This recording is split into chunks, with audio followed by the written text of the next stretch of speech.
আসসালামু আলাইকুম, সবাই কেমন আছেন? আজকে সকাল থেকে আমি যা যা করলাম, প্রথমে ময়লার বালতি নিয়ে ফেলে দেওয়ার জন্য যাচ্ছি। পরে দেখি যে কেউ নেই, সবাই ঘুমে। আমি বের হয়ে দেখি খুব সুন্দর বাতাস।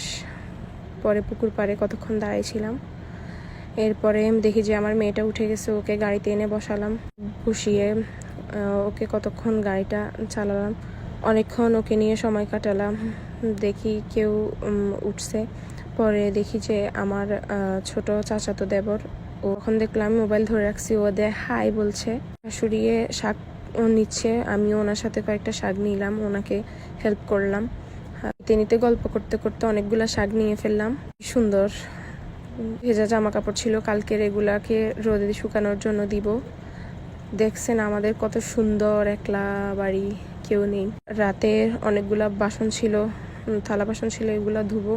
পুকুরে এগুলা রেখে এরপর একটা ঝাঁকি নিয়ে বিশ্রায় চলে গেলাম খেতে আর কি। হাঁটতে হাঁটতে আস্তে আস্তে চলে যাচ্ছি বিশ্রায়।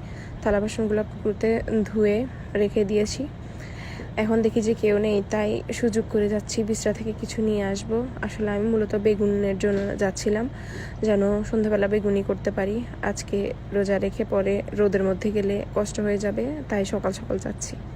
মাশাল্লাহ অনেকগুলা বেগুন ধরেছে, এক করে আমি নিলাম। পরে দেখি অনেক টমেটো পেকে গেছে, এগুলা কিছুটা আমি নিয়ে ফেললাম খাওয়ার জন্য। আল্লাহ, অনেকগুলা বেগুন পেয়ে কাজ নেই আমার এখন, তাই একটু কোরআন শরীফ পড়বো। আর আমার মেয়ে ঘুমাচ্ছে। সবাই ভালো থাকবেন, আল্লাহ হাফেজ, আসসালামু আলাইকুম।